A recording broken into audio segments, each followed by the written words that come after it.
So, ayan guys, dahil gagawa ako ngayon ng kasaba puto. Ano ba yung tawag nila? Basta puto siya na, ang gagawin ko dito ay, nagtapos ko ng kinudkod at pinigaan yung ating kasaba. At ngayon ay mag-aano ako ng niyog. May fresh niyog dito sa UK. Yan. Maliliit nga lang. So, tatanggalin ko tong tapos bibiyakin. So, ayan guys, malinis na yung ating dalawang nyog at bibiyakin natin.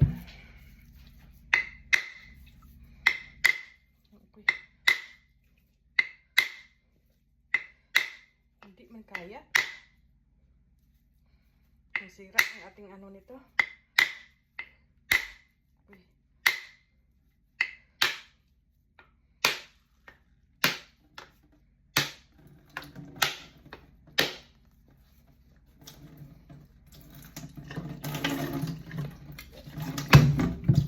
Maganda, hindi bulok yung ating nyog.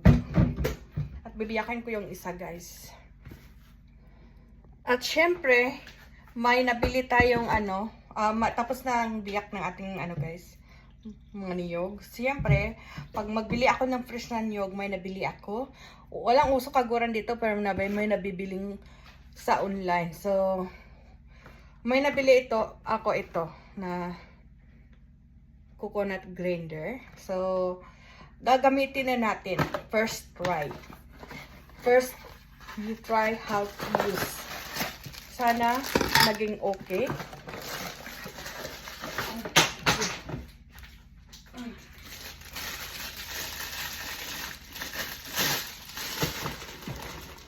Maging okay ang ating pag-grind dito. Perfect ang So, ayan guys, tapos na. Ina-assemble ang ating grinder or coconut grinder at hinugasan ko na siya guys. Ito, hinugasan na. At ngayon ay mag-start na tayo. Hindi ko alam. Ano ba to? Ayan, pang patigas pala ito. Ayan natin.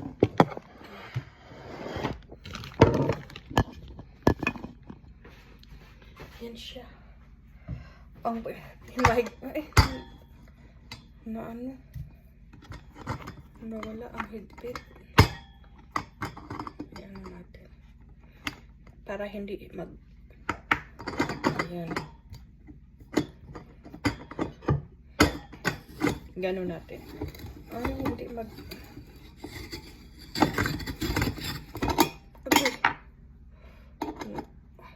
baliktad pala. Baliktad yung ating ikot. Baliktad. I-assemble muna natin.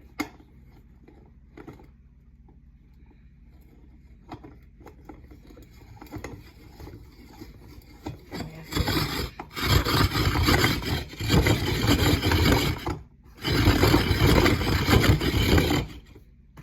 Kailangan idiin.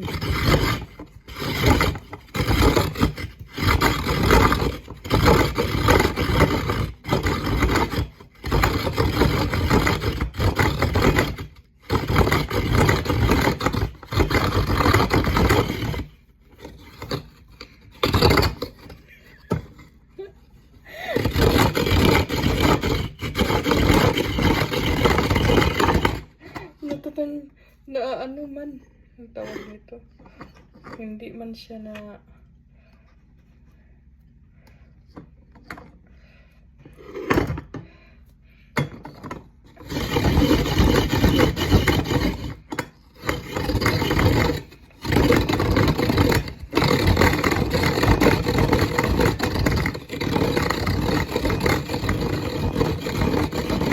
sa ating plate guys. At least nag-grains siya.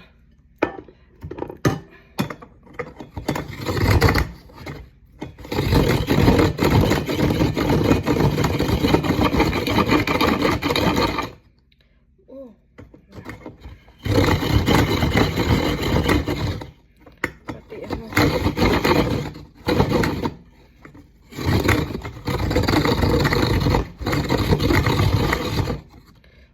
pwede naman. Hindi ko na kayo isasama kasi marami, matagalan tayo.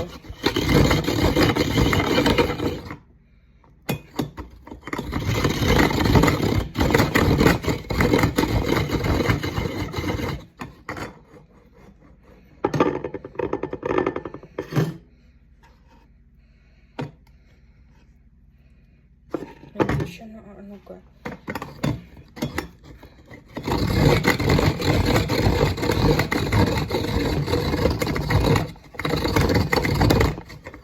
At least na ano siya na nag-rain. So mamaya papakita ko sa inyo kung paano pagkatapos na ako sa lahat. Mamaya ulit.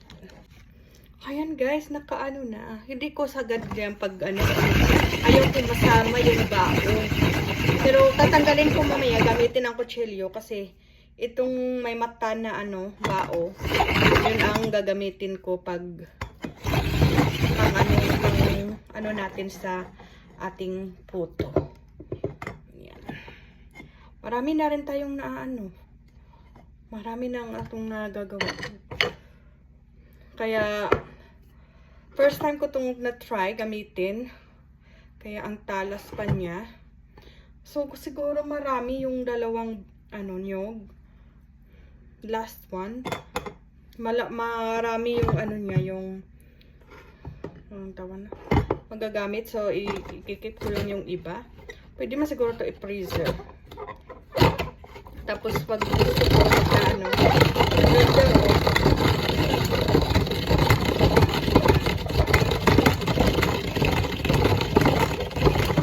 gusto kong magawa ulit ng kanin gaya ng kutsinta ay may ano ako, may una akong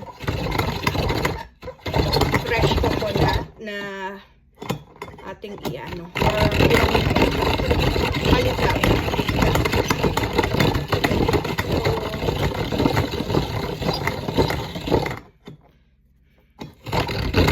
Mali lang siya.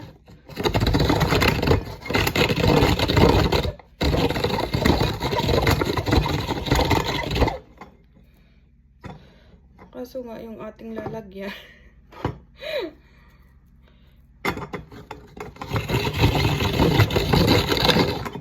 Maano lang siya.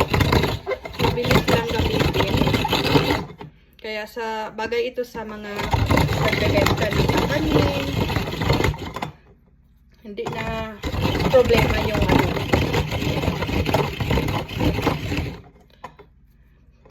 Kayoran. May nabibili na online. So,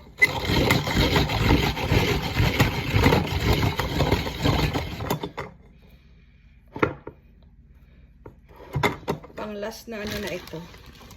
Pang last na kakao.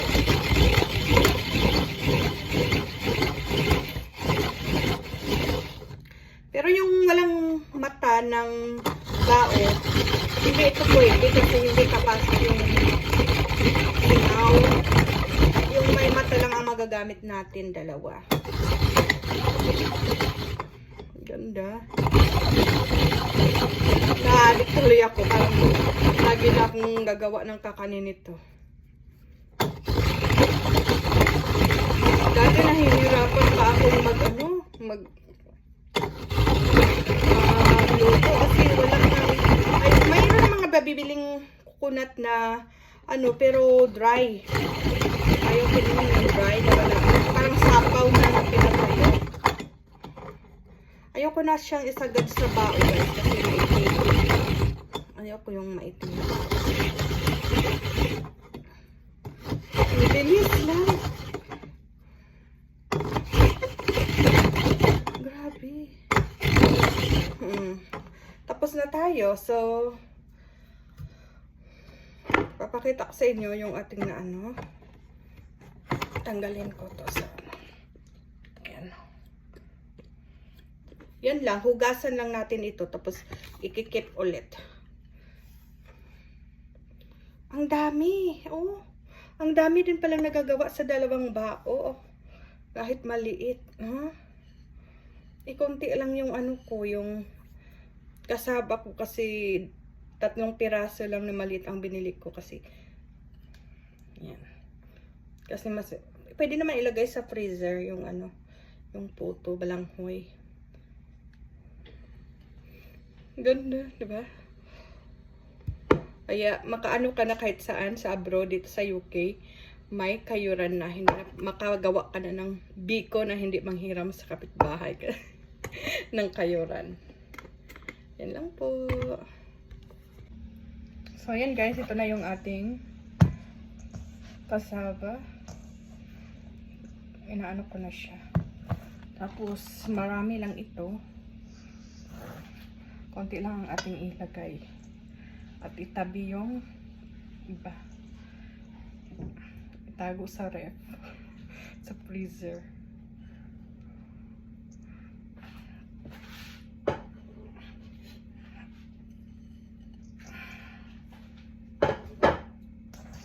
Tapos haluin natin, then ready na.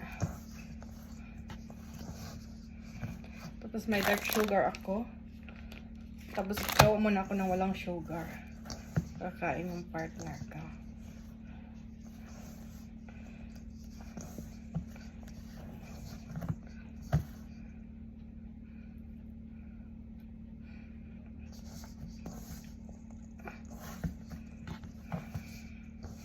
Sarap to kasi fresh yung coconut.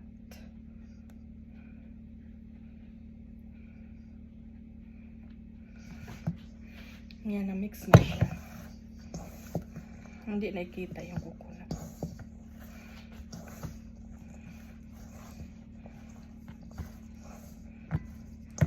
Marami rin pala. No? Marami din.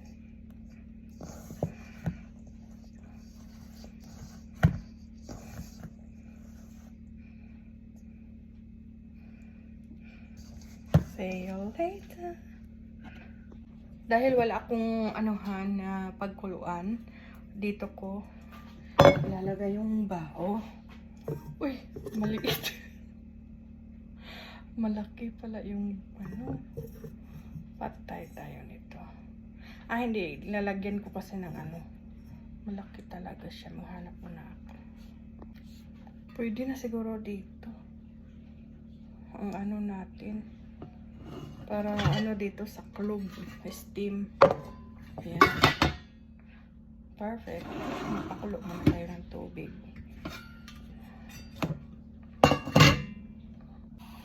Ayan, nilagyan ko ng dahon ng saging yung ano para pag ano natin madali lang.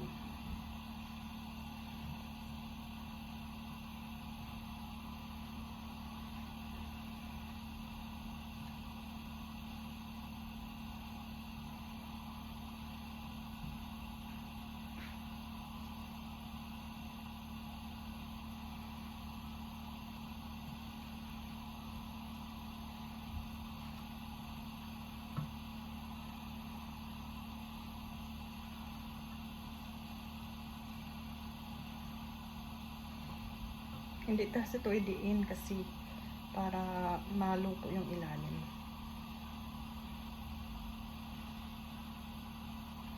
Yan. Andito na siya. Tapos mag-wait tayo na kukulo yung ating water. Ito na guys. Yung ating ano. Mausok. Matabagal ito kasi ano. Steamer.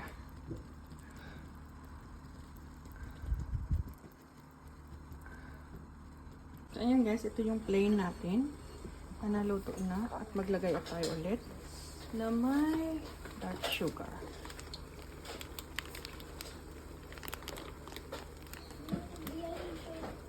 Hindi ito maano.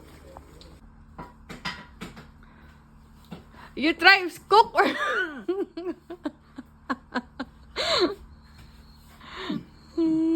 ayan guys, ito yung last part. Not you. Last part cooking. Konti lang ang nakook natin. Nakain ko na yung isa, tapos 4 yung plain sa partner. Ayan, it's done. Yan lang natira sa atin. Na may sugar.